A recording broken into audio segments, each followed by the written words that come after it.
dengan tahun gajah karena memang ketika itu sekalian penamaan tahun itu lebih dilengketkan kepada peristiwa penting apa yang terjadi tahun itu, itulah nama tahunnya.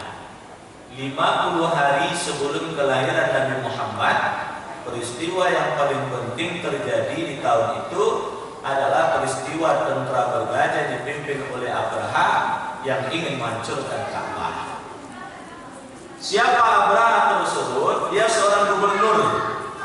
Dulu kalau masa-masa kecil saya selalu sampaikan Abraha itu seorang raja.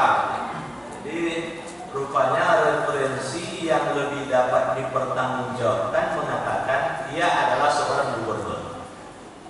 Rajanya bernama adalah Raja Negus. Itu wilayahnya berada di Abisinia. Abraha ini seorang gubernur yang pusat kegubernuran itu berada di kota San'a.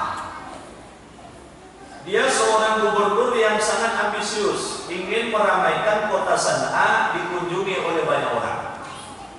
Apapun cara yang dibuat oleh Abraha ternyata tidak bisa memindahkan ramainya orang berkunjung ke Ka'bah menjadi berkunjung ke kota San'a. Sampai Abraha itu takut membuat gereja yang mewah.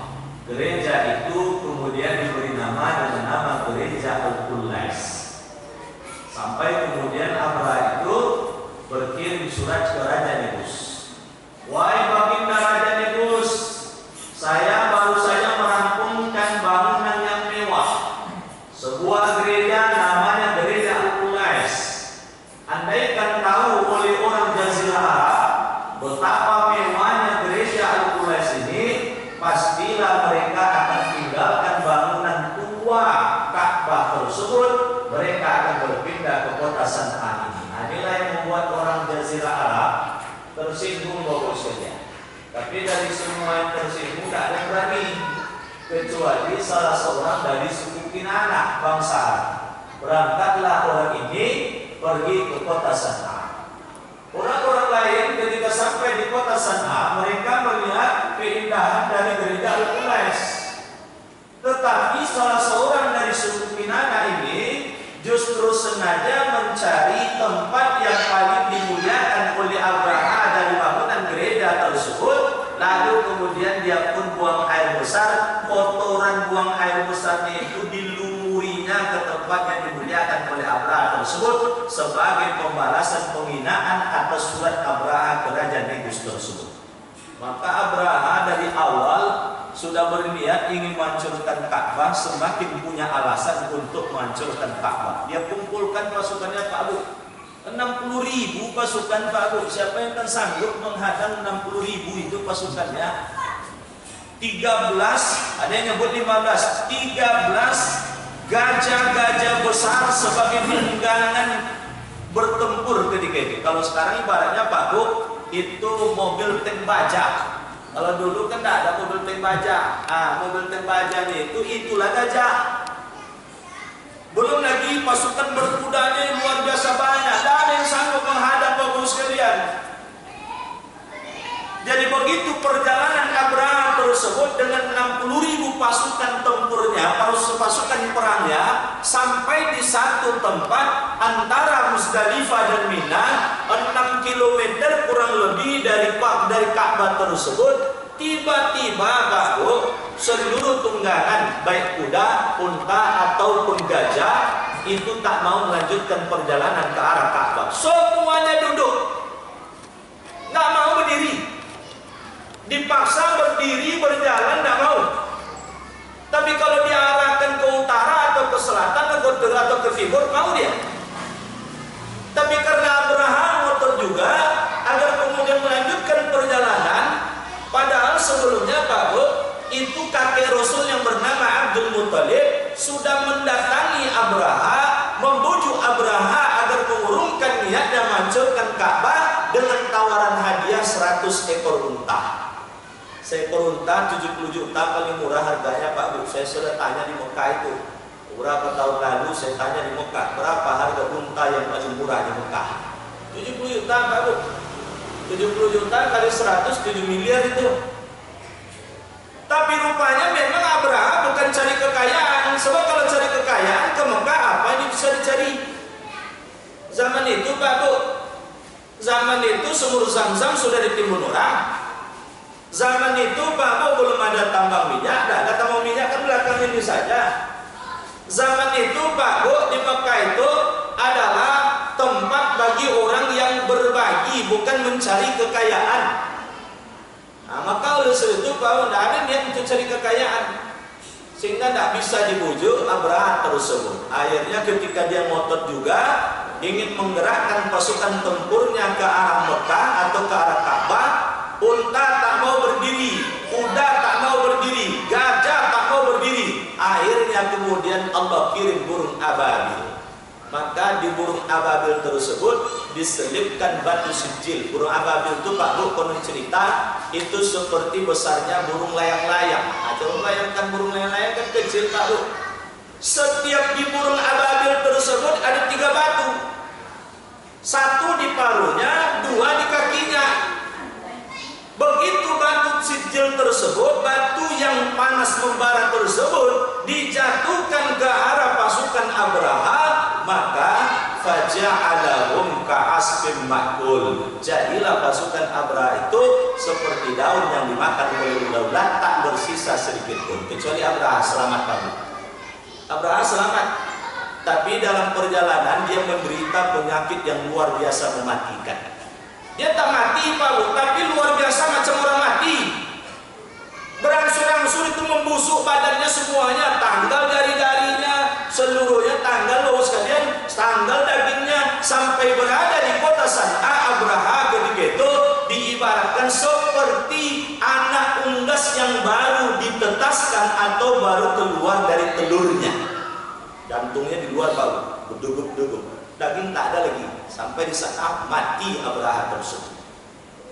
Jadi ini sekaligus mengingatkan manusia bahwa ketika Allah punya kehendak Allah ingin menjadikan Ka'bah di bawah kenabian dan kerasulan Nabi Muhammad sebagai pusat kegiatan ibadah umat manusia sedunia, belum lagi lahir Nabi Muhammad, kehendak Allah ini dihadang oleh Abraha. Maka yang menghadang tersebut dibinasakan oleh Allah Subhanahu wa taala. Maka oleh sebab itu Pak Bu, dalam hidup ini jangan kemudian mencoba-coba berhadapan dengan kehendak Allah. Allah berkehendak pada kita beribadah, tidak mau ibadah, itu cari penyakit sendiri itu. Allah berkehendak pada manusia agar manusia menjaga alam raya ini, karena memang manusia diciptakan oleh Allah sebagai khalifatullah fil ardh. Khalifahnya Allah di permukaan bumi. Apa makna khalifah? Khalifah di situ maknanya adalah pemelihara bumi beserta isinya. Lalu kehendak Allah ini kita tantang, tak mau menjaga bumi ini, melanggar ketentuan-ketentuan syariat, dicari penyakit ke Bapak. Nah, maka tahun itu terkenallah dengan sebutan Amul Fil. Am artinya tahun, Al-Fil artinya gajah. Orang Indonesia menyebutnya tahun gajah. Bapak Ibu hadirin wal hadirat rahimakumullah. Nabi Muhammad tersebut dia menjadi nabi dan rasul itu bukan semata karena takdirnya adalah seorang nabi dan rasul, tapi memang dia pun berasal dari garis keturunan yang baik. Jadi kalau kita lihat silsilah nabi Pak Bu, itu tak ada ayahnya, kakeknya, ayah dari kakek, kakek dari kakek dan seterusnya, orangnya tercela, akhlaknya tidak ada Pak. Kita sebutlah misalnya, ayah Nabi namanya Abdullah, ayah Abdullah namanya Abdul Muttalib, ayah Abdul Muttalib namanya Hashim, ayah Hashim namanya Abdul Manaf, ayah Abdul Manaf namanya Qusay, ayah Qusay namanya Kilab, ayah Kilab namanya Murrah. Makanya Muhammad Hussein Haikal itu paling ringkas mencantumkan nama Nabi adalah Muhammad bin Abdullah bin Abdul Muttalib bin Hashim bin Abdul Manaf bin Qusay bin Kilab bin Murrah. Itu tidak ada orang cacat akhlaknya itu Pak Bu. Ketika itu memang dalam kondisi cacat akidah. Tapi kita kan tidak bisa menyalahkan sekalian, karena Nabi belum diutus ketika itu. Ada Nabi sebelumnya, Nabi Isa, tapi kan sudah jauh rentangnya Pak Bu. Jadi dulu dan sampai ketika Nabi Muhammad sekalian dilahirkan, orang Mekah itu bertuhankan pada Allah.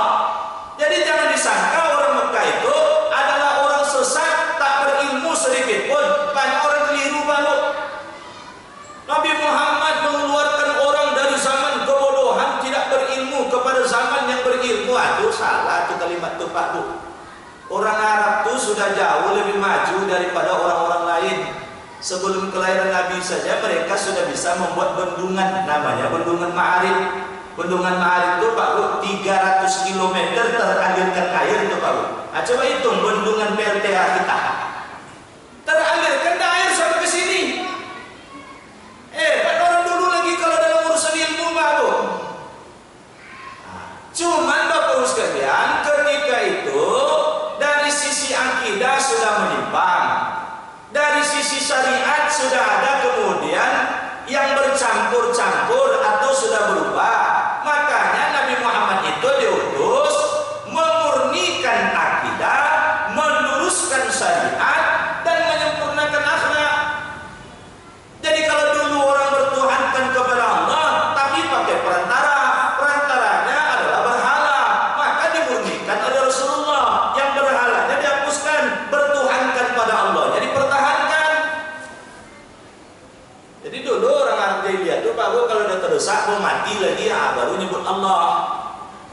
Ada mau tenggelam lagi di laut misalnya baru berdoa kepada Allah. Kalau enggak melalui Latah, melalui Uzza, melalui Hubal, nama-nama berhala. Dan ini konon ceritanya Pak Bu, dulu ada seorang tokoh agamanya itu berkunjung ke Damaskus, Syria. Damaskus ini kan adalah negerinya para nabi dan rasul. Dalam catatan sejarah disebut begitu Pak Bu, negerinya para nabi dan rasul. Rupanya di situ disaksikan oleh tokoh agama Mekah ini orang berdoa kepada Allah lewat perantara berhala Hubal. Berdoa ketika itu minta turun hujan dan tak lama setelah itu memang turun hujan. Hebat nih Tuhan ini katanya. Boleh pulang katanya. Adik mau pulang tahu dibelinya patung Hubal yang besar, yang mewah terbuat dari emas Pak Bu, dibawanya pulang ke Mekah. Sampai di Mekah dikatakan Syria, Damaskus adalah negerinya para nabi dan rasul. Di sana orang berdoa kepada Allah lewat berhala ini, dan saya saksikan mereka berdoa minta turun hujan, kebetulan turun hujan. Mulai hari ini kita lewat berhala ini. Itulah pangkal mula itu Pak. Kamu sekalian, dari sisi akidah sudah mulai agak bercampur dengan kemusyrikan, tetapi nenek moyang Nabi Muhammad dari sisi akhlak itu luar biasa mulia Pak Bu. Kita lihatlah misalnya ayah Nabi namanya Abdullah. Abdullah itu Pak Bu, kakak beradik yang laki-laki 10 orang jumlahnya. Dan ini memang doa dari Abdul Muthalib. Karena ketika itu Pak Bu, sumur Zam-Zam sudah ditimbun orang beberapa dekade sebelumnya karena keirian persaingan antara dua suku Amalekah dengan suku Jurhum. Lalu kemudian tersingkir satu suku, ditimbunnya sumur Zam-Zam. Sehingga Bapak sekalian, karena ramai orang berkunjung ke Ka'bah, tugas menjaga Ka'bah, tugas memberi minum orang yang berkunjung ke Ka'bah, tugas memberi makan orang yang berziarah ke Ka'bah, itu adalah tugas dari garis keturunan Nabi Muhammad. Abdul Muthalib ketika itu kewalahan, kalau tidak punya anak laki-laki yang banyak, repot. Maka dia bernazar Pak Bu, saya kalau dikarunia 10 orang anak laki-laki katanya, setelah itu tidak dikarunia lagi anak laki-laki, satu di antara 10 itu akan saya sembelih untuk saya persembahkan untuk berhala Hubal. Rupanya nomor 10 itu Abdullah, yang paling ganteng pula Pak Bu. Dia 10 itu ada namanya Harith, ada namanya Hamzah, ada namanya Abbas, ada namanya Abu Thalib, ada namanya Abu Lahab, ada namanya Muqawwam, ada namanya Sofar. Jadi ada 10 Pak Bu. Nah supaya adil, supaya jangan kemudian Abdullah langsung disembelih, maka 10 anak laki-lakinya ini diundi. Anehnya Pak Bu, 3 kali diundi, tetap saja yang terpilih adalah Abdullah. Akhirnya Abdullah lah yang disembelih untuk dipersembahkan kepada berhala Hubal. Ketika akan disembelih, seluruh orang Mekah marah kepada Abdul Muthalib. Abdul Muthalib bingung. Tak disembelih ini nazar, disembelih orang masyarakat Mekah yang marah. Akhirnya Abdul Muthalib konsultasilah dulu ke tokoh agama kita. Abdul Muthalib baru konsultasi ke tokoh agama yang ada di Madinah. Dulu namanya Yasrib. Setelah hijrah Rasul baru namanya Madinah. Kenapa bukan tokoh agama yang di Mekah, Pak? Kenapa kemudian tokoh agama yang di Madinah? Karena Abdul Muthalib ini lahirnya di Madinah. Ini Abdul Muthalib ini baru kakek Rasul, ayah dari Abdullah. Itu nama aslinya adalah Syaibah. Syaibah itu bahasa kitanya si uban.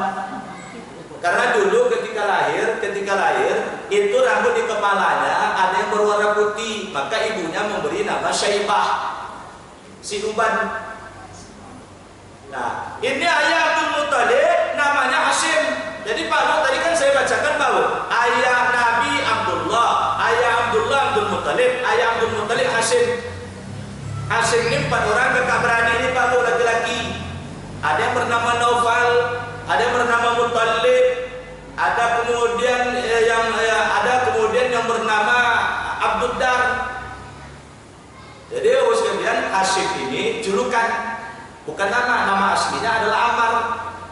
Karena dia adalah seorang dermawan, kaya raya, konglomerat Mekah, dialah yang kemudian diabadikan dalam Al-Quran, li'ilafi Quraisy ilafihim rihlatasyita'i was-sayf. Rihlatasyita, perjalanan dagang di musim dingin ke negeri Syam atau ke Damaskus.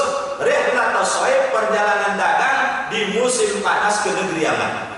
Nah, ini Hashim ini konglomeratnya Pak Bu, orangnya dermawan. Dia suka membuat roti. Ketika itu, zaman itu roti paling enak buatan Hashim. Roti itu supaya tak sulit memakannya, diremukkannya, dikasih kuah, maka dia dijuluki dengan Hashim, si tukang remuk roti. Jadi Hashim itu maknanya adalah si tukang remuk roti. Ada nama Hashim sini Pak Bu? Ada dia pelatih tersinggung, nama dia apa Hashim rumah katanya tersinggung. Jadi sekalian, bahasa Arab itu satu kata kadangkala bisa banyak maknanya. Saya membaca buku Manahilul Irfan fi Ulumil Quran Pak Bu, itu disebutkan satu kata bisa sampai 1000 maknanya. Satu kata bisa sampai 2000 maknanya. Maka untuk jadi ahli tafsir itu tidak bisa sembarangan orang. Ikut 6 bulan baru belajar lah macam ahli tafsir yang satu amal disalahkan dia. Oh bid'ah dolala selesai masuk neraka deh. Macam ini panitia akhirat Pak Bu bisa menentukan siapa masuk surga, siapa masuk neraka. Apa masuk neraka? Oh masuk neraka. Oh masuk neraka. Ambo masuk surga katanya. Tapi macam itu Pak Bu, ada salah itu. Saya pernah ditegur, celana saya agak panjang sedikit ke bawah. Masuk neraka usah katanya. Maka katanya. Maka tuh sia-sia amal sholat saya jadinya. Gimana zakat saya? Gimana haji saya? Umroh saya? Bakti pada orang tua? Baca Quran saya? Gara-gara celana terpanjang seketek masuk neraka katanya langsung Pak Bu. Jadi macam dia pemilik neraka. Entah neraka mana yang disebut itu. Nah balik pada kajian kita baru, jadi Hashim ini satu ketika melakukan perjalanan dagang ke negeri Syam atau Syria atau Damaskus. Seluruh orang yang berdagang ke negeri Syam itu pasti singgah di Madinah. Itu makanya penduduk Mekah itu baru ketika tahu olehnya umat Rasul dan Rasul hijrah ke Madinah, itu paling risau tuh baru. Kenapa begitu? Karena kalau sempat Rasul hijrah ke Madinah, dalam pikiran orang Mekah ketika itu Pak Bu, berarti kalau sempat Madinah dikuasai, tidak bisa orang Mekah berdagang ke negeri Syam. Sementara Pak Bu, perputaran dagang orang Mekah ke negeri Syam itu nilai uangnya tidak kurang dari 250.000 dinar. Dinar itu atau uang emas. 1 dinar berat emasnya 4,52 gram. Jadi lebih dari 1 triliun tuh Pak Bu. Nah, maka Bapak sekalian, ketika Hashim ini singgah di Madinah, lalu kemudian dia menikah. Menikahnya Hashim di Madinah ini tidak tahu saudaranya, tidak tahu Naufal, tidak tahu Muthalib, tidak tahu Abdul Dar. Nah, sampai ketika istri hamil, ini Hashim melanjutkan perjalanan dagang ke negeri Syam. Ternyata dia pun kemudian meninggal di Palestina. Jadi kalau kita kaji-kaji Pak Bu, Nabi itu lahir di Mekah, nenek moyangnya di Madinah, nenek moyangnya juga ada di Palestina. Jadi Hashim meninggal di Palestina, sehingga kemudian inilah istri Hashim yang sedang hamil di Madinah lalu melahirkan anak. Anaknya inilah yang tidak tahu oleh orang Mekah. Inilah si Uban tadi Pak Bu, yang namanya Syaibah itu. Ketika usia 7 tahun baru tahu oleh saudara Hashim. Jadi Hashim meninggal Pak Bu, itu tugas Hashim menjaga Ka'bah, memelihara Ka'bah, memberi minum orang berziarah ke Ka'bah, memberi makan orang berziarah ke Ka'bah. Itu digantikan oleh saudaranya bernama Muttalib. Tahu ini Syaibah anak Hashim sudah berusia 7 tahun, maka kemudian dijemput oleh Muttalib ini Pak Bu, anak ini. Mulanya ibunya tidak mengizinkan, tapi kemudian dibujuk-bujuk, ini anak bukan sembarangan anak, ini bangsawan Quraisy. Tugas semulianya menjaga Ka'bah, membangun Ka'bah, memelihara Ka'bah. Tugasnya memberi minum orang berziarah ke Ka'bah, memberi makan orang yang berziarah ke Ka'bah. Akhirnya diizinkan. Begitu diizinkan Bapak sekalian, dibawa oleh Muttalib ini Syaibah ini pulang. Sampai di Mekah, orang menyangka Syaibah ini adalah budaknya Muttalib. Maka orang Mekah memanggilnya Abdul Muttalib, Abdul Muttalib, Abdul Muttalib, hambanya Muttalib, hambanya Muttalib, hambanya Muttalib. Asalnya itu baru lengketlah nama Abdul Muttalib itu. Nama aslinya adalah Syaibah. Jadi sekalian, Abdullah ayah Nabi itu orangnya akhlaknya mulia Pak Bu. Maka sayang orang Mekah, jangan disembelih. Berangkatlah kemudian Abdul Muttalib bertanya ke tokoh agama yang di Madinah. Ketika bersua, lalu kemudian ditanya oleh tokoh agama ini, wahai Abdul Muttalib, sekarang ini engkau bawa unta berapa ekor? 10 ekor ada. Nah, sekarang ada ya. Nah, sekarang ini ibaratnya Pak Bu. Ini 10 ekor unta. Ini anak panahnya. Ini Abdullah. Nah, kita undi. Kalau keluar dalam pengundian itu adalah Abdullah, ganti dengan 10 ekor unta. Undi pertama apa Bu? Keluar Abdullah 10 ekor. Nah, undi lagi kedua, keluar juga Abdullah 10 ekor lagi. Undi ketiga Abdullah juga lagi, sampai 10 kali Pak Bu yang keluar Abdullah, sehingga akhirnya sampai 100 ekor unta. Kali ke-11 barulah keluar anak panah yang bermerekkan unta. Abdul Muttalib merasa ragu, ini kebetulan diulang lagi. Ulang kedua kali, ulang ketiga kali, tetap saja anak panah yang keluar adalah anak panah yang berberekkan unta. 100 ekor unta tadi disembelih sebagai pengganti nyawa dari Abdullah. Jadi kalau Nabi Ibrahim menebus nyawa anaknya, yaitu Nabi Ismail, ditebus oleh Allah Subhanahu wa taala dengan seekor kibas, ayah Nabi Pak Bu, itu nyawanya ditebus oleh Abdul Muttalib dengan 100 ekor unta. Ada bapak ibu menebus nyawa anaknya untuk akikah, tidak usahlah unta, tidak usah sapi, 100 ekor kambing. Nah, saya belum ketemu lagi Pak Bu. Entah kalau di Pencalimban ini banyak orang dermawan. Jadi malah yang banyak terjadi Pak Bu bertanya ke saya, Ustaz, kalau akikah anak Ustaz, berapa kambing yang disembelih? Kata saya, kalau anaknya laki-laki menurut mazhab Syafi'i 2 ekor, kalau anak perempuan 1 ekor. Ustaz, kalau tidak cukup duitnya untuk 2 ekor, boleh 1 ekor untuk anak laki-laki. Tambah terpaksa pindah mazhab, kata saya. Pindah mazhab ke mazhab Maliki. Mazhab Maliki dia mengatakan untuk anak laki-laki ataupun anak perempuan sama, yaitu sama-sama 1 ekor. Ustaz, kalau duit tak ada boleh tak akikah? Nah, kata saya, pindah mazhab lagi, saya pindahlah ke mazhab Hanafi. Mazhab Hanafi mengatakan akikah itu tidak wajib, akikah tidak sunat, hukumnya adalah mubah. Jadi kalau urusan piti keluar Pak Bu, apa panjang pertanyaannya Pak Bu? Standarnya standar minimal. Pindah di sini saya cerita Pak Bu, kalau sini tengok wajah-wajah ini wajah-wajah dermawan semua ini. Jalan kata infak nih kita lihat nanti dermawannya. Bapak Ibu hadirin wal hadirat rahimakumullah. Jadi Bapak sekalian, Abdullah ini akhlaknya bagus, di antara kakak beradik bahkan ke sezamannya ketika itu dia pula yang paling ganteng Pak. Akhlak bagus, paling ganteng pula lagi. Siapa yang tidak senang dengan Abdullah? Abdul Muttalib Pak, ayah dari Abdullah atau kakek Rasul, adalah orang yang sangat berjasa untuk Mekah. Dialah satu-satunya orang yang berani menyusun kedatangan Abraha, membujuk Abraha agar tidak jadi hancurkan Ka'bah. Dialah orang yang menemukan kembali sumur Zam-Zam. Jadi jasanya besar Pak. Apalagi Hashim, apalagi Abdul Manaf.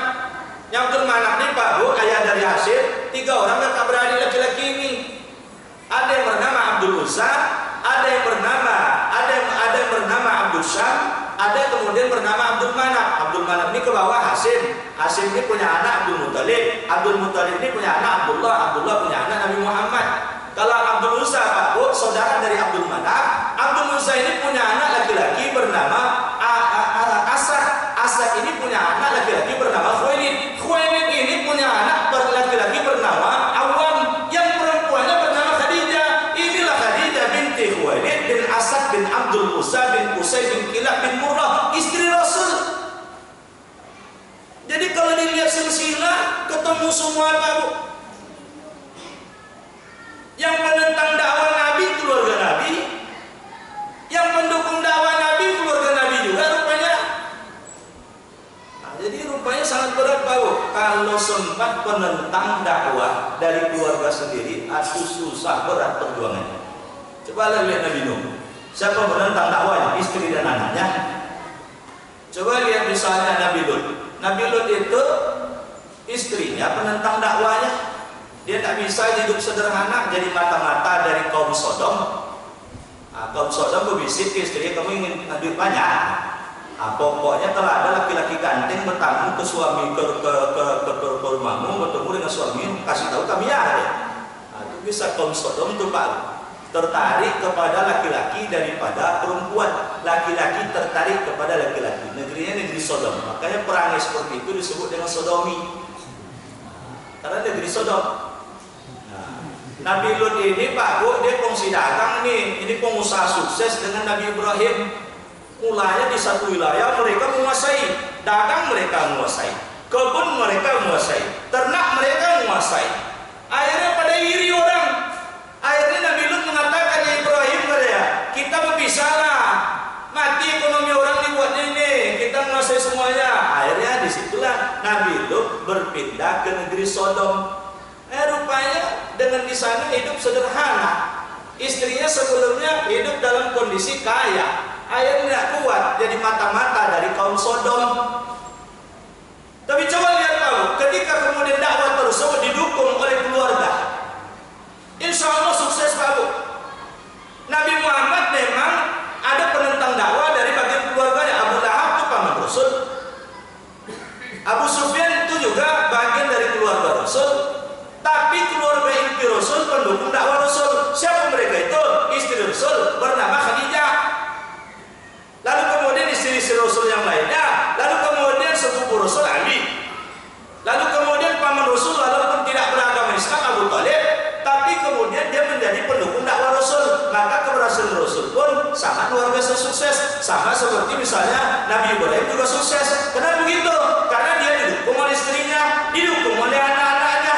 Nah, maka oleh sebab itu Pak Bu, ini mengingatkan kita dalam rumah tangga sealur pikirlah, satu visi misi. Jangan berlawan-lawan dalam rumah tangga. Laki nak bersedekah, bini melarang, jadi bangga. Nah, gimana cara itu Pak Bu? Atau istri ingin berinfak, suami mengatakan dermawan muncul kemana dia. Nah, susah jadinya. Nah, jadi lebih sulit menghadapi keluarga daripada menghadapi orang lagi kadang-kala. Nah, Bapak Ibu hadirin wal hadirat rahimakumullah. Rasulullah perjalanan hidupnya sangat sedih. Belum lagi lahir 6 bulan dalam kandungan ibunya, dia sudah ditinggal wafat oleh ayahnya bernama Abdullah. Abdullah Pak Bu, dia memang seorang pedagang, tapi baru merintis dagang. Dia baru punya kekayaan ketika meninggal itu 10 ekor kambing. Ketika Nabi Muhammad lahir, itu awal mulanya 3 bulan pertama itu disusukan oleh budak yang dimerdekakan oleh Abu Lahab. Abu Lahab ini paling gembira dengan kelahiran Nabi, baru. Itu sebabnya sampai kemudian dikatakan, karena bergembiranya Abu Lahab dengan kelahiran Nabi, sehingga dia merdekakan seorang wanita budak yang sangat luar biasa, sehat dia yang menyusukan Nabi 3 bulan pertama, namanya Suwaibah. Maka setiap hari Senin di neraka nanti Abu Lahab itu diringankan azabnya oleh Allah. Coba bayangkan kau, bergembira dengan kelahiran Nabi, Abu Lahab diringankan azabnya. Akhirnya zaman kini baru apa murid-murid Nabi itu bid'ah, dolalah, sesat, masuk neraka.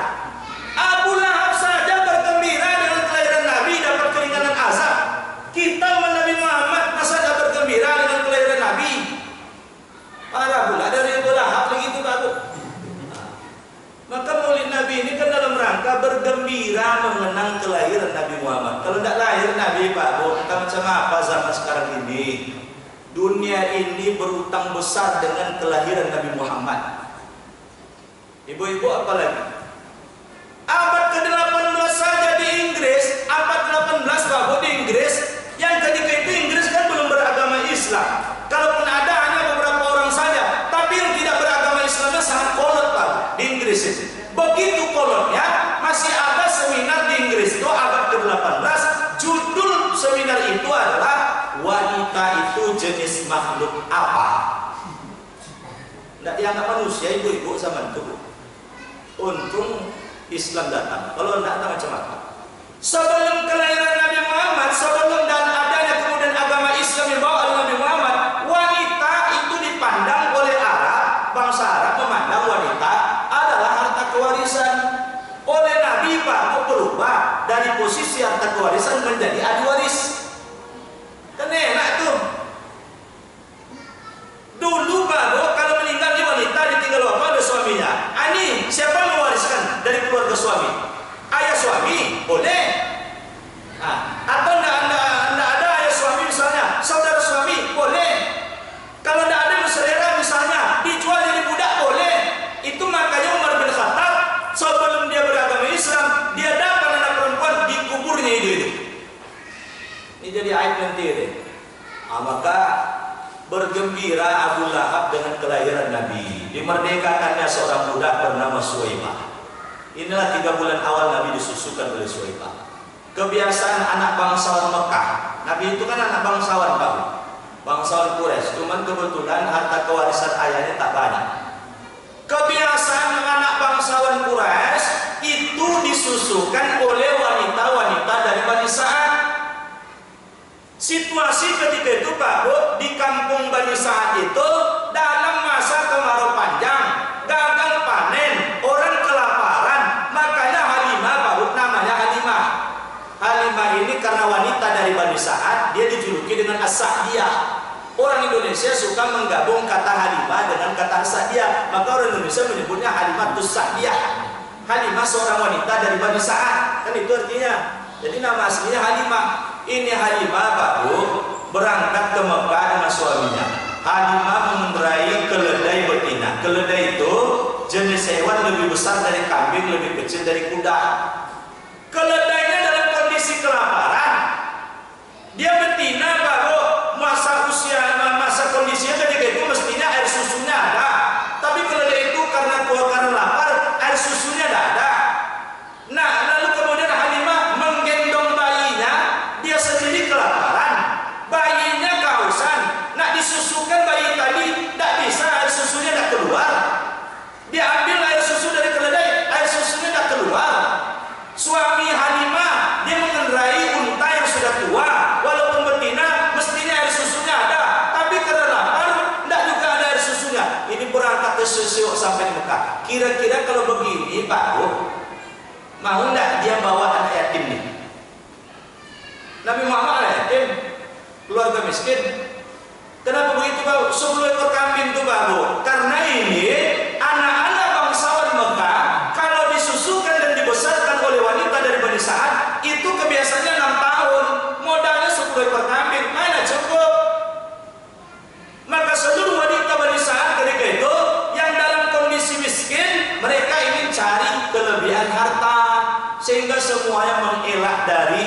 cucu Abdul Muttalib ini mengelak dari Nabi Muhammad. Tapi tiba waktu mau pulang, Halimah berkata pada suaminya, "Suamiku, saya tak ingin pulang tangan kosong. Kita bawa sajalah cucu Abdul Muttalib itu. Mudah-mudahan hidup kita diberkahi dengan memelihara anak yatim." Baru saja Pak Bu dibawa tuh Nabi, digendong oleh Halimah. Begitu digendong, mohon maaf, ini tiba-tiba dada Halimah langsung mendekat ke mulut Nabi. Tadi kan Halimah kelaparan, air susunya tidak keluar. Tiba-tiba Pak Bu begitu kemudian mendekat ke mulut Nabi, Nabi bisa minum air susu dari Halimah sampai kenyang, sampai tertidur Nabi. Lalu kemudian dia pun menyusukan bayi yang dari tadi menangis sepanjang dalam perjalanan. Setelah itu dia lapar, lalu kemudian dia coba perah air susu keledai yang tadi sudah kelaparan, tidak ada air susunya. Begitu diperah Pak Bu, tidak berhenti susunya mengalir terus. Suaminya pun diperah pula air susu unta yang tersebut mengalir terus. Kata Halimah, itulah keindahan yang paling indah dalam perjalanan sejarah hidup yang kami rasakan. Keledai Pak, keledai itu lebih kecil dari kuda, lebih besar dari kambing. Tapi begitu kemudian digendong Nabi, duduk Halimah di atas, itu kecepatan keledai tersebut tidak ada berhenti, lebih cepat dari lari unta. Maka orang pada bingung, ini Halimah miskin, berangkat kelaparan, keledai kelaparan sudah tua pula lagi, unta suaminya unta kelaparan sudah tua pula lagi. Begitu kemudian bawa Nabi Muhammad, tak berhenti berjalan sampai di kampung. Tiba di kampung Pak Bu, ternak Halimah itu yang tadi sudah kurus, tak bersusu, makan payah, tiba-tiba gemuk saja Pak. Air susunya tidak habis-habis. Jadi ini sekaligus mengingatkan kita, jangan ukur rezeki dengan logika. Kadang-kadang kan orang sering mengukur rezeki dengan logika. Kalau begini, ini miskin, bawa pulang anak yatim, tambah kere hidup kita. Jadi mau sekalian, pintu rezeki itu ibaratnya pintu balik Pak Bu. Kan banyak jendelanya ini. Jangan dikunci jendela itu, ibaratnya pintu rezeki. Jangan dikunci, dibuka saya satu pintu. Apa pintu tersebut? Pintu kerja. Kalau begitu cara kita mengukur rezeki Pak Bu, gila kita bekerja, segitulah rezeki kita. Buka pintu rezeki. Pintu rezeki itu dari mana? Banyak Pak Bu. Pintu rezeki dari ketakwaan, rajin sholat berjamaah ke masjid, jaga ibadah dengan disiplin. Pintu rezeki itu terbuka dengan apa? Silaturahim, jangan putus silaturahim. Pintu rezeki itu terbuka lewat apa? Lewat sedekah. Asal dapat rezeki bersedekahlah. Nah, pintu rezeki itu terbuka lewat kerja, rajin bekerja. Buka pintu rezeki sebanyak-banyaknya. Nah, maka oleh sebab itu, Bapak Ibu sekalian, Halimah bergembira membesarkan Nabi Muhammad. 2 tahun usia Nabi dibawa pulang ke Mekah. Dilihatkan ke ibunya, ini anakmu sehat, izinkan saya membesarkannya sampai dewasa. Padahal 6 tahun Pak. Ini kesepakatannya kan 6 tahun. Dia ingin membesarkan Nabi Muhammad sampai dewasa. Lalu kemudian sekalian usia 4 tahun Nabi, ternyata keselamatan Nabi terancam. Halimah risau, kenapa begitu? Nabi itu pernah hilang. Nabi begitu kembali ke rumah, dia bercerita, saya dibawa oleh seorang laki-laki, dada saya dibelahnya, saya sadar ketika itu, rupanya malaikat tahu. Halimah tidak tahu itu adalah malaikat. Orang Yahudi pun sudah tahu tanda kenabian dan kerasulan akhir zaman pada Nabi Muhammad. Kemana Nabi pergi, awan selalu menaunginya. Lalu di punggung Nabi itu ada ibaratnya cap stempel, cap stempel kenabian dan kerasulan akhir zaman. Yahudi paling tidak ingin Nabi dan Rasul akhir zaman bukan dari garis Yahudi. Maka Nabi Muhammad akan dibunuh oleh Yahudi. Maka tidak ada tempat yang paling aman kecuali di Mekah. Maka dikembalikanlah Nabi ke Mekah. Usia 4 tahun Nabi dibesarkan oleh ibunya. Usia 6 tahun Nabi pun diajak oleh ibunya berziarah ke kuburan ayahnya. Ayah Nabi Abdullah itu meninggalnya di Madinah. Maka diajak berziarah ke Madinah. Begitu selesai ziarah, pulang ke Mekah. Dalam perjalanan menuju Mekah, Siti Aminah pun kemudian meninggal. Jadi 6 tahun Nabi sudah yatim piatu. 6 sampai 8 tahun Nabi dibesarkan oleh kakeknya. Kakeknya Abdul Muttalib sudah telah sepuh. 8 tahun kakeknya meninggal dunia. Lalu kemudian sekalian usia 8 tahun Nabi dibesarkan oleh paman yang bernama Abu Thalib. Abu Thalib paman miskin, anak banyak pula, nggak mungkin Nabi menggantungkan hidup. Akhirnya 8 tahun Nabi sudah bekerja. Apa pekerjaannya? Menggembalakan domba Abu Thalib dan domba penduduk kota Mekah. Coba bayangkan 8 tahun sudah bekerja Pak Bu. Maka sedih perjalanan hidup Rasul. Tapi Pak Bu, di balik kesedihan itu apa hikmahnya? Rasul terpelihara dari ajaran kemusyrikan keluarganya dan penduduk kota Mekah. Karena mengembalakan domba lebih banyak menghabiskan waktunya di luar kota Mekah. 15 tahun Rasul diajarkan berdagang. Dibawa berdagang ke negeri Syria. Usia 15 tahun tuh Pak Bu. Pintarnya Rasul Pak Bu, usia 17 tahun, kalau 15 tahun Rasul diajak berdagang. 17 tahun Rasul sudah memimpin kafilah dagang ke luar negeri. Artinya Pak Bu, ini orang nitip. Titip ya Muhammad, ini dagangan saya, bawalah berdagang ke negeri Syam, bawalah berdagang ke negeri Yaman. Jadi menjelang usia 25 tahun Nabi sudah kaya. Orang selama ini banyak salah sangka Pak Bu, Nabi miskin, menikah dengan Khadijah yang kaya, seakan Nabi numpang hidup di situ. Tidak Pak Bu. Khadijah itu tambah kaya sejak kemudian dititipkan barang dagang kepada Nabi Muhammad. Makanya Khadijah itu tergila-gila dengan Nabi Pak Bu. Maka diutusnya mak comblang. Jadi zaman dulu sudah ada mak comblang rupanya. Tanya ke Muhammad tuh, dia tertarik dengan saya. Kalau tertarik, saya lamar dia. Jadi zaman dulu Pak Bu, macam di daerah Pariaman lah. Daerah Pariaman kan itu keluarga wanita yang kemudian membeli laki-laki. Dilamar itu. Jadi Khadijah yang berkeinginan keras. Maka Nabi Pak Bu ketika menikah dengan Khadijah, itu ketika itu Nabi Bapak sekalian sudah 17 negara menjadi tujuan perdagangan Rasulullah. Jadi Rasul pedagang internasional. Maka dia sanggup memberi mahar 100 ekor unta. Ibu berapa maharnya Bu? Saya tanya, ada nggak 100 ekor sapi? Seperangkat alat sholat tunai. Selesai. Termasuk saya juga begitu Pak Yusuf. Jadi saya juga begitu dulu. Seperangkat alat sholat tunai. Selesai. Tidak mahal-mahal. Itu hebatnya wanita Indonesia. Murah. Dermawan. Maka Pak Bu, saya alhamdulillah tiap tahun bawa jamaah umroh saya. Jadi satu waktu selesai dari Masjid Nabawi, saya duduk di lobi hotel, di sofa di lobi hotel sambil nunggu jamaah pulang. Ini orang hotel sudah bisa orang Arab itu bahasa Indonesia. Begitu pulang ibu-ibu Indonesia seperangkat alat sholat tunai. Terpaksa menunduk bahu. Karena di Arab, kalau menikah dengan wanita Arab istri itu mahar paling murah 50.000 rial. 1 rial 4.000. Berarti kan 200 juta. Itu baru mahar. Nikah tidak boleh di rumah, di hotel bintang 5. Kalau sudah istri wanita Arab sakit kemaluan ibu yang baru. Kalau belanja dia ke mall, sesekali dia belanja ke mall, kan wanita Arab kan tidak boleh keluar rumah. Begitu keluar dibawa ke mall Pak Bu, itu mobil sampai terjungkir ibu yang baru. Semuanya diangkat ya.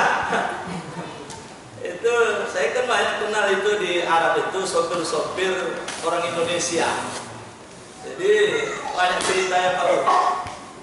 Jadi kalau orang Arab belum kaya ingin nikah itu biasanya orang Bandung, orang Bogor, orang Indonesia seperangkat alat sholat tunai.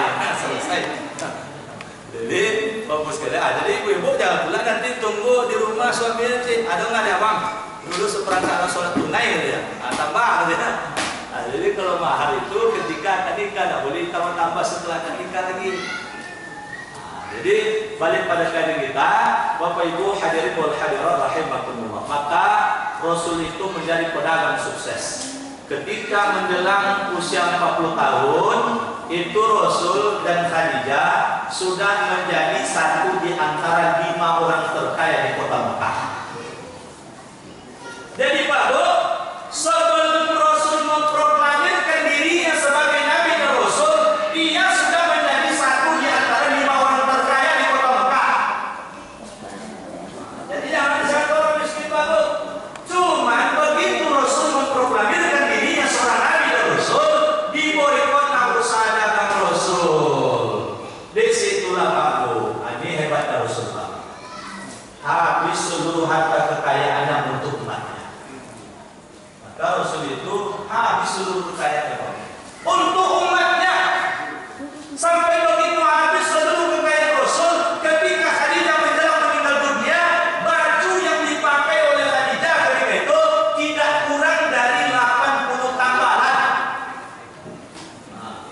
Sanggup nggak ibu-ibu memakai baju tambal bu? Saya 80, satu saja lo tambal mungkin tak pede berjalan begitu. Inilah perlu tambah menangis Khadijah begitu. Rasul merasa kayak Nabi bertanya pada istrinya, wahai istriku, menyesalkan kau bersuamikan dengan aku?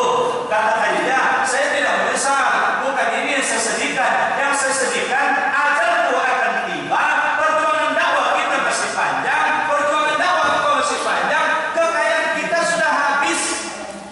Oleh sebab itu, wahai suamiku, kata Khadijah pada Nabi Muhammad, ini wasiatnya sebelum meninggal dunia. Apa kata Khadijah? Jika engkau nanti akan menyeberangi sungai, menyeberangi danau, tidak ada rakit, karena memang tidak ada uang untuk membeli kayu buat rakit, maka oleh sebab itu bongkar kuburanku, jadikan tulang-tulangku sebagai rakit mengantarkan engkau ke surga.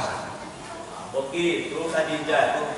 Makanya Rasul itu cintanya luar biasa pada Khadijah. Sampai Aisyah cemburu Pak. Kenapa cemburu? Setiap keluar dari rumah Aisyah, Khadijah, Rasul mengatakan betapa aku mencintai Khadijah. Akhirnya Aisyah mengatakan, ya Rasulullah, apa istimewa Khadijah itu? Khadijah kau nikahi dalam keadaan usia sudah tua, aku kau nikahi dalam keadaan usia belia.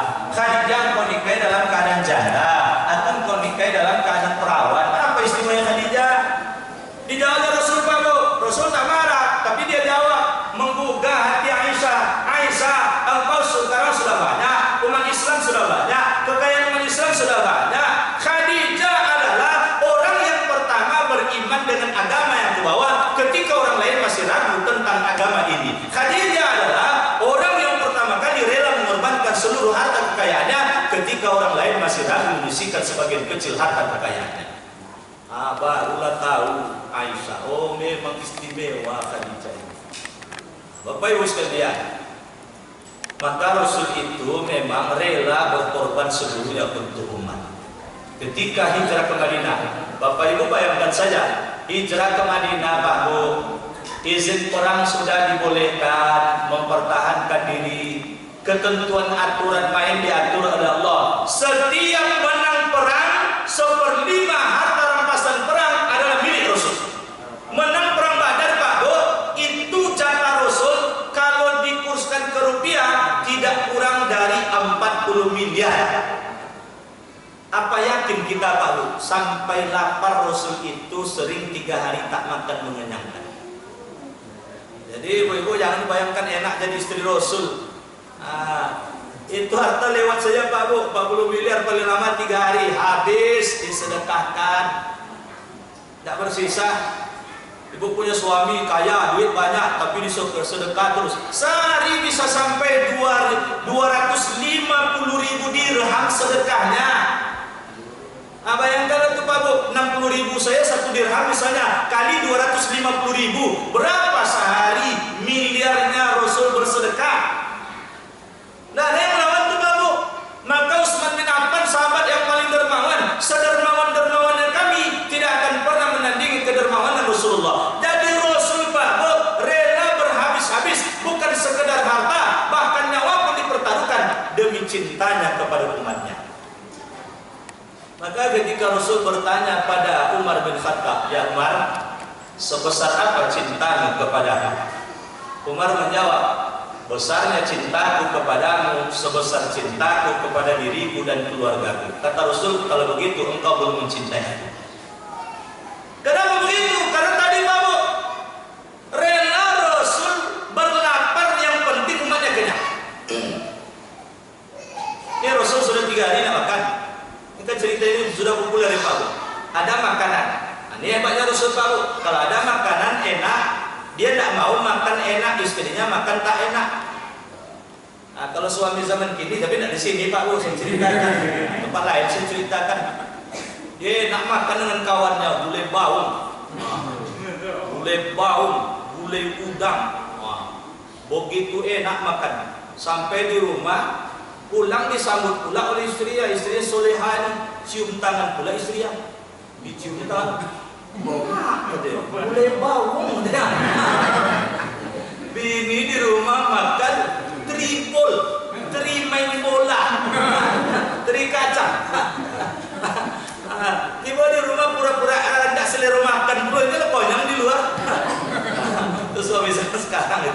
Mungkin ada sini bu. Sini soleh-soleh suami semua ini. Amin ya Rabbal. Jadi ibu sekalian sudah 3 hari tak makan. Datang orang miskin, minta sedekah dari Rasul. Ini cuma satu yang bisa disedekahkan ini. Sudah sehari tak makan, kasihlah saya sedekah. Kira-kira kalau kita gimana tuh Pak responnya? Ini kita sudah 3 hari tak makan. Datang orang mengatakan sudah 1 hari tak makan. Gitu. Mungkin kita bertanya mungkin berapa hari Pak? Sehari? 3 hari kok. Kira-kira siko dulu yang makan atas situ. Rasul tak cerita Pak Bu. Itu ketika perang Khandak itu kan parit, artinya parit. Ini puluhan ribu pasukan dari Mekah menyerang Madinah. Kalau berhadapan, khawatir skala jumlah jauh Pak Bu. Maka Salman Al-Farisi ketika itu mengusulkan, ya Rasulullah kita buat parit yang panjang dan lebar, sehingga kuda pun meloncat tak bisa nyebrang. Membuat parit itu Pak Bu, kalau Bapak Ibu sudah sampai ke Madinah, seperti apa itu Masjid Khandak, Masjid Parit, atau Masjid Sabah, tempat pertahanan dulu Rasul dan pasukannya, itu batu semua Pak Bu, dipecahkan. Bayangkan kalau kita siang malam kerja. Salman Al-Farisi ketika itu mengatakan, ya Rasulullah, tak kuat saya lagi bekerja, sehari ini bekerja, tidak ada makan, tidak ada minum. Ada nggak zaman sekarang Pak Bu, gotong royong tidak pakai minum, tidak pakai kue, tidak pakai makan. Gotong royong di masjid jam 9 kopi lebih tiba deh. Ibu-ibu yang mendongak katanya, antara kopi kemarin. Tidak di sini Pak Bu, tempat lain.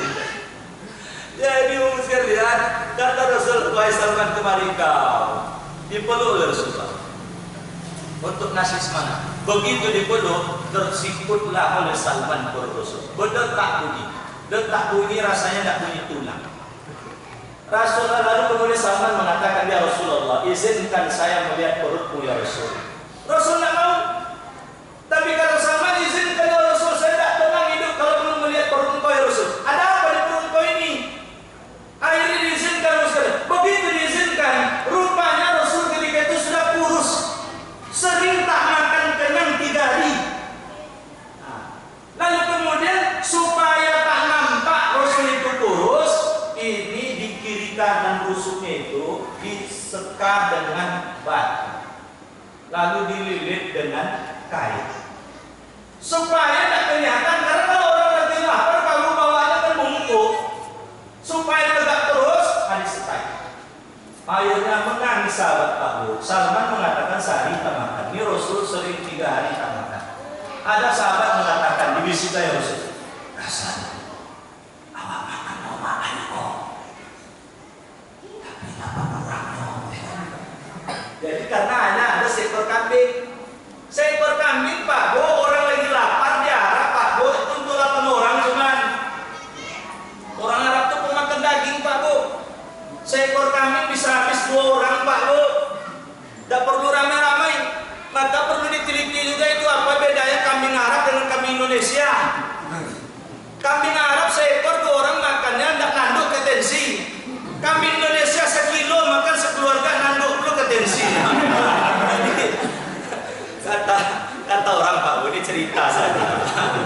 Kambing Arab tuh katanya, kambing Arab tuh makannya semua yang diikhlaskan orang. Tisu dibuang orang dimakannya, kertas dibuang orang dimakannya, lumut-lumut yang menempel di bebatuan dimakannya. Kambing Indonesia sayur kacang panjang orang dimakannya, kebun kacang panjang orang, kebun ubi orang. Karena kambing ini lepas. Maka tumbuhlah darah, tumbuhlah daging tak baik. Adi makan daging dawak, menanduk ke tensi. Nanduk ke tensi. Tapi itu bukan hasil penelitian kau, jangan pula diumumkan ke orang lain. Menurut penelitian Dr. Haji Muhammad Fahdi MAG katanya, korban pula dokter saya nanti. Dokter saya bukan bidang kambing ini. Jadi, sekalian balik dari kita, Rasul ketika dibisikkan, Rasul, hari ini kita makan enak ya Rasul. Tapi dibawa 8 orang cuma. Rasul kemudian langsung mengumumkan, wahai saudaraku, Kita diundang makan oleh si fulan gitu. Mak merah muka wajah Rasul. Banyak ratusan orang kan makan Pak Bu. Makan cukup hanya untuk 8 orang. Dibisikan Rasul, tak cukup Rasul. 8 orang cuman. Tenang kata Rasul. Pokoknya tugas engkau masak. Tugas membagi saya nanti kata Rasul. Pokoknya engkau kalau sudah masak jangan dibuka-buka. Saya yang membaginya nanti. Dimasak Pak Bu. Begitu sudah sampai sahabat-sahabat Rasul yang bakso Paris Pak menyonduk. Diambil udah ratusan orang. Heran dia bercucuran air mata sahabat tadi. Makan kenyang seluruh sahabat Pak. Padahal ukurannya untuk 8 orang cuma. Tapi ternyata ratusan orang bisa kenyang. Jadi sudah kenyang orang baru langsung makan. Itu beda pemimpin dulu dengan pemimpin kini. Kalau pemimpin kini nyokonyang lu Pak Bu. Nah, rakyat bego lah. Yang penting nyokonyang lu. Gaji tinggi gitu ya. Tapi di negeri anta beranta. Kalau di sini rakyatnya diutamakan Pak. Bapak Ibu hadirin wal hadirat rahimakumullah. Jadi Rasul itu wajar kita cintai. Karena Rasul itu luar biasa cinta kepada umatnya. Suatu ketika Pak Bu, Rasul itu mengatakan bahwa perumpamaan aku dan umatku bagaikan orang yang menyalakan api. Ketika api telah membesar, lewatlah di atasnya ada belalang, ada kupu-kupu. Karena panasnya api tersebut akan jatuhlah hewan-hewan tersebut masuk ke dalam api. Tiba-tiba kemudian diselamatkan oleh orang yang menyalakan api. Begitulah kata Rasul perumpamaan aku dan umatku. Ketika ada umatku meniti siratal mustaqim merangkak-rangkak akan jatuh masuk ke dalam neraka, maka kemudian tiba-tiba dia berdiri tegak kokoh, lalu kemudian berjalan berlari menyeberangi titik siratal mustaqim. Siapa yang menyelamatkan itu? Itulah Rasulullah. Sayang kata Rasul, di antara umatku ada yang tak mau aku selamatkan. Siapa itu ya Rasul?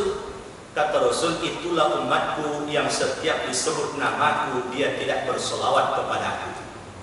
Maka bukti cinta kita pada Rasul Pak Bu, Rasul itu disebut-sebut, Rasul itu didoa-doa. Walaupun sebetulnya Rasul itu tidak butuh sebetulnya Pak Bu, karena sudah dijamin masuk surga. Tapi tanda cinta Pak Bu. Ibu kalau suaminya nyebut wanita lain depan ibu gimana? Kalau ada sumui, ibu sumui langsung. Kita cinta pada Rasul, tapi kemudian yang didolakan lain, yang disebut-sebut lain. Jadi kita manusia saja seperti itu, Pak Bu. Rasul sudah berjasa besar, menyelamatkan umatnya, menyelamatkan alam raya ini, menjadi rahmat bagi sekalian alam, menyelamatkan manusia. Ternyata ada yang ngaku umat Rasul, tapi ternyata dia tak bersolawat pada Rasul. Rasul tak pernah jumpa dengan kita Pak. Bagaimana cara Rasul mengenal kita? Rasul mengenal kita sesuai dengan kadar selawat yang kita baca. Imam Al-Ghazali bercerita, ada seorang yang bermimpi berjumpa dengan Rasul, tapi Rasul seperti tak kenal dengan orang tersebut. Lalu kemudian Bapak sekalian orang itu mengatakan, ya Rasulullah, apakah engkau tak mengenalku ya Rasul? Aku ini umatmu ya Rasul. Coba bayangkan oleh kita merasa umat Rasul, tapi Rasul merasa kita bukan umatnya. So dia itu tahu. Bukankah ya Rasul semasa hidup engkau dulu, engkau mengatakan bahwa sungguhnya Nabi Muhammad tersebut mengenal umatnya melebihi dari seorang ibu mengenal anak-anak mereka. Kenapa engkau tak kenal dengan ya Rasul? Kata Rasul, memang benar aku mengenal umatku melebihi dari seorang ibu mengenal anak-anak mereka. Tapi aku mengenal umatku sesuai dengan kadar solawat yang mereka baca. Maka Ubay bin Ka'ab bertanya, ya Rasulullah, dalam berdoa itu berapa kali bersolawat? Kata Rasul, terserah engkau. Bagaimana ya Rasul kalau sekiranya seperempat doa itu isinya solawat? Bagus kata Rasul, tapi lebih banyak lebih bagus. Bagaimana ya Rasul kalau setengah dari doa itu isinya solawat? Bagus kata Rasul, tapi lebih banyak dari itu lebih bagus. Bagaimana ya Rasul kalau 2/3 doa itu isinya solawat? Bagus kata Rasul, tapi lebih banyak dari itu lebih bagus. Kalau begitu ya Rasul, setelah saya memuji Allah, saya meminta ampun kepada Allah, tidak ada doa saya kecuali salat padamu ya Rasul. Kata Rasul, jika itu yang engkau lakukan, apapun doa yang engkau mohon mengabulkan doa. Jadi bersolat itu Pak Bu mengabulkan doa. Tak terbaca oleh kita, ya Allah lapangkan rezekiku, ya Allah sehatkan aku, ya Allah jauhkan dari bencana. Tak terbaca itu Pak Bu, tapi solawatnya banyak. Tidak berhenti-berhenti kita solat. Allah itu tahu Bapak sekalian apa yang ada di dalam hati kita. Insya Allah Allah akan penuhi hajat dan kebutuhan kita. Ini tidak berdoa memuji Allah tak serius, solat pada Nabi tak serius, tapi minta keduniaan serius. Coba lihat Pak Bu, coba lihat. Alhamdulillahirabbil alamin sebagai pembuka doa. Banyak tak orang serius? Ketika sudah dimulai doa begitu kan banyak orang yang tangannya di paha saja. Padahal loyo macam orang hidup sogan mati ndak umur. Alhamdulillahirabbil alamin. Imam sudah membaca alhamdulillah loyo aja lah. Wassalatu wassalamu ala asyrafil anbiya'i wal mursalin. Itu kan salat dan salam Pak Bu. Lemas juga lagi. Tapi kalau imam pakai bahasa Indonesia pula doa lagi. Ya Allah kayakan, amin katanya. Lapangkan rezeki, amin katanya. Sehatkan kami ya Allah, amin katanya. Panjang amin itu Pak Bu. Padahal kalau tidak ada solawat, doa tidak sampai pada Allah. Itu hadis Rasul Pak. Siapa yang selesai solatnya mampu beristighfar 100 kali, bersolawat 100 kali, lalu berzikir subhanallah walhamdulillah wa la ilaha illallah wallahu akbar wa la haula wa la quwata illa billahil aliyyil azim 100 kali, apapun doanya kepada Allah, Allah akan kabulkan doanya. Satu di antara zikir yang tak tinggal itu adalah salawat. Siapa yang bersalawat sekali saja, 10 kali Allah bersalawat kepadanya. Begitu Allah memuliakan orang yang bersalawat. Siapa yang bersolat 10 kali pagi hari, 10 kali sore hari, Rasul memberikan syafaat untuknya di yaumil akhir. Siapa yang bersolat 100 kali sehari, maka 100 hajatnya akan dipenuhi oleh Allah. 70 hajatnya di kehidupan akhirat, 30 hajatnya di kehidupan dunianya. Siapa yang berselawat 1000 kali sehari, Allah tidak akan wafatkan dia sebelum diberi kabar gembira bahwa dia menjadi penghuni surga. Maka solat itu kebutuhan kita Pak Bu. Jangan kemudian pelit-pelit bersolat. Asal disebut orang nama Nabi Muhammad, sambung sallallahu alaihi wasallam, itu sudah solat tepat. Kalau orang mengajak solat dan salam, paling ringkas solawat dan salam. Allahumma salli wa sallim ala sayyidina Muhammad. Kalau Bapak Ibu membaca Allahumma sholli ala Muhammad wa ala ali Muhammad, itu baru selawat. Kita diperintahkan sholawat dan salam. Maka oleh sebab itu Bapak dalam Al-Quran kan disebutkan begitu, innallaha malaikatahu yusholluna ala nabi ya ayyuhalladzina amanu shollu alaihi wa sallimu. Dua diperintahkan Bapak, sholawat dan salam. Jangan sholat saja. Kalau kita hanya baca Allahumma sholli ala Muhammad wa ala ali Muhammad itu sholawat. Tapi kalau membaca Allahumma sholli wa sallim ala Muhammad wa ala ali Muhammad, itu dua-duanya sudah terbawa. Atau kalau Bapak Ibu hanya membaca Allahumma sholli ala Muhammad wa ala ali Muhammad, tambahkan dengan assalamu alayka ya Rasulullah. Makanya kalau ziarah ke kuburan Rasul itu 4 sholawat, 4 salamnya perlu. Assalamualaikum ya Rasulullah, Assalamualaikum ya Nabi Allah, Assalamualaikum ya Safwatullah, Assalamualaikum ya Habiballah. 4 salam dibaca. Jangan pelit-pelit bersolawat dan bersalam pada Rasul, karena Rasul yang akan menyelamatkan kita. Bapak Ibu hadirin wal hadirat rahimakumullah. Maka oleh sebab itu, mari Bapak sekalian bukti kita cinta pada Rasul. Yang pertama adalah salat. Yang kedua, bukti cinta kita kepada Rasulullah adalah kita ikuti jejak langkah Rasul. Tidak ada teladan terbaik Pak Bu kecuali Rasulullah. Hidup keseharian Pak Bu, hidup keseharian lah contohnya. Bangun tidur, pola bangun tidur yang sehat Rasulullah. Rasul itu bangun tidur Pak Bu, bangun tidur, dia tinggalkan tempat tidur. Setelah itu dia bersuci. Rata-rata Rasul bangun tidur subuh itu, sebelum subuh atau bangun tahajud itu Rasul mandi.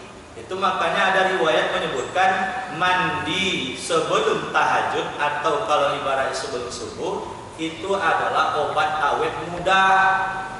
Nah, jadi kalau nak awet muda baru mandi, ikut ndak jam 7 pagi berarti mandi deh. Setelah ambek mandi baru kanggo Ustaz betul bekerja keringnya ambek beko pula kajinya bangun tidur tuh mandi.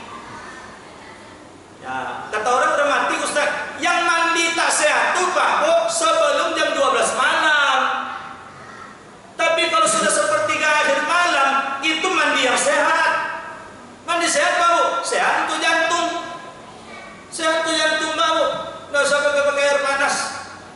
Itu pakai air panas itu daerah-daerah yang musim dingin salju turun. Awak dah ada salju turun tuh Pak Bu. Pakai air panas pula. Rusak sel-sel dibuatnya air panas tuh Pak Bu.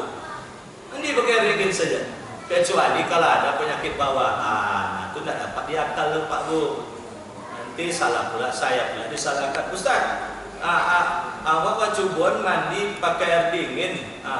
Sudah tuh kojang-kojang ambon dosa gitu ya. Saya boleh silakan. Berarti ada penyakit bawaan. Silakan Pak Bu. Setelah bersuci baru berdoa. Alhamdulillahillazi ahyana ba'da ma amatana wa ilaihi nusur. Dalam kitab fikih sunnah begitu Pak Bu. Bersuci dulu baru doa bangun tidurnya dibaca. Jangan baru terbuka kata alhamdulillahillazi ahyana ba'da ma amatana wa ilaihi nusur. Tinggalkan dulu tempat tidur. Bersuci baru dibaca doa bangun tidurnya. Itu yang benarnya. Jangan mulu. Ini ndak. Baru hidup dari mati kecil. Bangun tidur itu kan hidup mati dari mati kecil. Baru hidup dari mati kecilnya Allah yang menghidupkannya. Begitu bangun dari tidur, ada sakit pinggang, ada sakit tengkuk, ada sakit kepala, sakit lutut. Ya segala sakit ini semua. Makanya hari-harinya akan penuh dengan penyakit. Baru saja hidup sudah mengeluh. Nah, gimana ceritanya bersyukur orang seperti ini?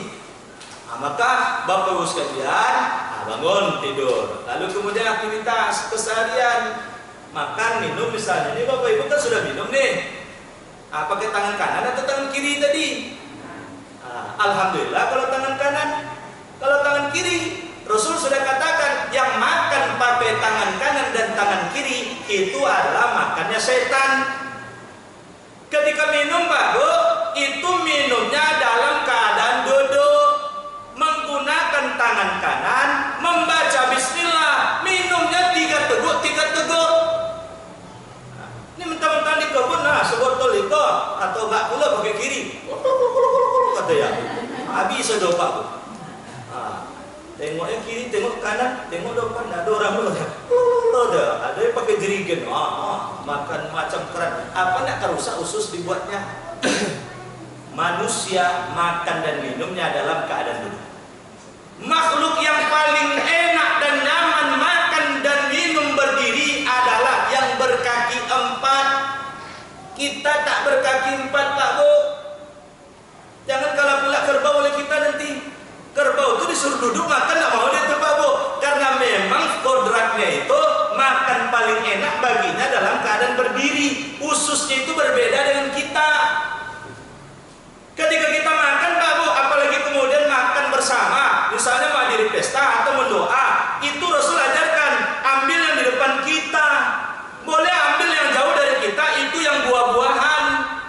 Tapi kalau lauk-lauk yang di depan kita, Rasul kalau sudah makan ikan, daging tak dimakan. Kalau Rasul makan daging, ikan tak dimakan. Awak sadawak sapu. Mentah-mentah meroleh. Ayam, telur ayam, kerupuk seluruhnya, kerupuk bulu ayam, pokok ayam itu tidak disisa. Lalu kemudian sup ceker ayam, habis semuanya, penuh itu.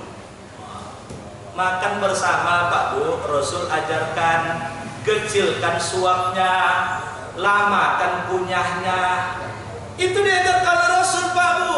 Jadi mulailah dari yang kecil-kecil seperti ini.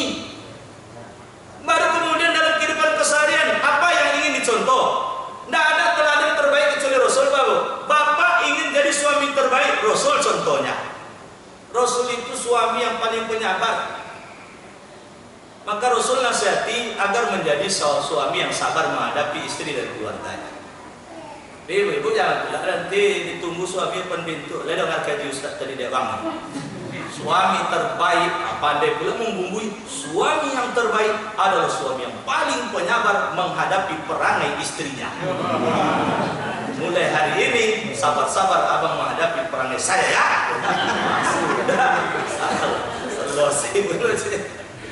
Jadi harus diimbangi pula. Istri terbaik itu istri yang jujur, istri yang amanah, istri yang pandai menjaga kehormatan diri dan kehormatan keluarga, istri yang setiap dipandang oleh suami sejuk hati suami memandangnya. Jadi ibu-ibu, berdandan itu ibadah untuk suami dan untuk orang. Ini keluar rumah dandannya luar biasa bagus, tiba di rumah tak jelas lagi dandanannya. Ustaz, kata kawan nih, istri saya itu kalau keluar rumah dia ratunya, setengah jam make up saja Ustaz. Tapi kalau udah pulang ke rumah istri saya tak ratu lagi Ustaz, sudah seperti pembantu deh. Ibu itu pakai daster, sudah 15 tahun umur daster tadi, udah keriting-keriting tinggi sebelah. Setiap berkeringat sedikit, dah bau cabai, dah bau bawang, lengkap baunya Ustaz. Begitu malam hari istri saya bukan lagi seperti pembantu, tapi sudah seperti hantu. Kenapa seperti hantu? Rupanya istrinya malam hari pakai bedak beras pula dia. Jadi tak berani saya tidur samping hantu dia. Akhirnya saya pergi ke kedai kopi main domino sana dia sampai 2 malam. Ini kadang-kala kalau main domino ini Pak Bu, pengajian ustaz tak dicatatnya, tapi main domino pun catat tuh. Setiap minggu buku ganti pula. Saya ada pengajian kuliah subuh saya Pak Bu, itu di Masjid Al-Falah Darul Muttaqin. Sayangnya sejak Covid ini khusus yang Jumat Sabtu Minggu ditiadakan. Nah, jadi akhirnya saya libur pengajian Jumat. Itu pengajian saya khusus membahas kitab Al-Kabair. Ditulis oleh Imam Az-Zahabi, judul bahasa kitanya dosa-dosa besar. Ada 70 macam dosa besar. Rupanya Pak Bu sampai pada satu judul tentang main domino. Mak, kata saya, ini gimana cara menjelaskannya, kata saya. Ada hadis rupanya, man la'iba bin nardashir faka'annama sabagha yadahu fi lahmil khinzir wa dami. Siapa yang bermain domino sama seperti memasukkan tangannya ke dalam daging babi dan darah babi. Sudah selesai pengajian kita, kata saya. Pulang saya lagi. Jadi jangan tersinggung yang main domino, kata saya. Nah, mulai besok dikurangilah lagi, kata saya. Carilah permainan lain lagi. Jadi Bapak sekalian balik pada diri kita. Jadi Bapak sekalian, mari kita teladani Rasul. Jadi anak, jadilah seperti Rasul pada orang tuanya.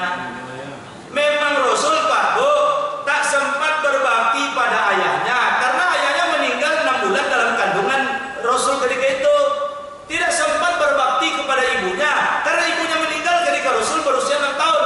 Tapi kepada Halimatus Sa'diyah 4 tahun cuma membesarkan Rasul Pak Bu, 4 tahun. Tapi bakti Rasul luar biasa.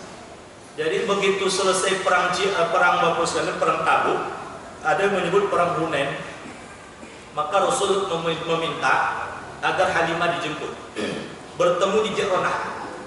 Bertemu di Ji'ronah Pak Bu, Rasul dengan Halimah, jaket yang dirindukan oleh semua sahabat agar kemudian bisa memakainya, itu dibentangkan oleh Rasul. Halimah duduk di atas jaket Rasul. Rasul kemudian duduk di lantai, di tanah. Begitu Rasul memuliakan Halimatus Sa'diyah, padahal seorang Bani Sa'ad yang sangat miskin. Tapi sejak Rasul, alhamdulillah hidupnya dijamin oleh Rasul.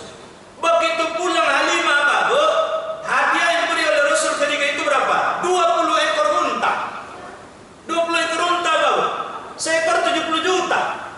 Berarti sekarang berapa tuh Pak? 10 ekor 700 juta, 1,4 miliar Pak Bu. Lalu kemudian perbekalan hidup, makanan pokok untuk 6 bulan ke depan itu dibawa menggunakan 20 ekor unta tadi. Ada anak-anak zaman sekarang Pak Bu, begitu pulang ayahnya, emaknya dari rumahnya, aku ya mak, Iko untuk pegang-pegang 1,4 miliar. Iko untuk biaya hidup 6 bulan ke depan. Yang ada ketemu dengan saya biasanya wanita muda kalau sudah hamil tua, dia teleponnya emaknya itu. Mak, cucu nak lahir. Tidak ada pengalaman omaknya katanya. Tidak juga datang Maya jemput ke kampung. Niatnya membantu, tiba di ini bukan baru atau apa Pak? Kampar ya. Tiba di tempat sini bukan membantu tapi jadi pembantu. Niatnya untuk nyambut cucu, berkembang kerjanya mencuci pakaian cucu, anak menantu. Berkembang kerjanya memasakkan makanan anak menantu, membersihkan rumah anak menantu. Itu bukan membantu, itu pembantu itu Pak. Begitu pulang, 2M jadi emak dia. Apa 2M Pak Bu? Bukan 2 miliar. Mau kasih mak. Akan 2M itu Pak Bu. Ongkos pulang dia lagi saya pulang nak sampai itu di kampung. Jadi karena sayang ke cucu tidak masalah. Ini tidak tahu diri anaknya ini.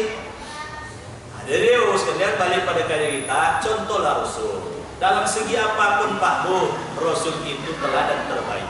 Maka Michael Hart 25 tahun melakukan penelitian. Dia tidak beragama Islam, seorang berkebangsaan Inggris. 25 melakukan penelitian, meneliti siapakah manusia yang paling berpengaruh dalam perjalanan sejarah. Dia tempatkan Nabi Muhammad nomor 1 dari seluruh manusia yang mengukir sejarah. Jadi kalaulah orang yang tak beragama Islam ternyata dia banyak tahu tentang Nabi Muhammad, mengakui Nabi Muhammad hebat, tentu kita mestinya dengan pengetahuan yang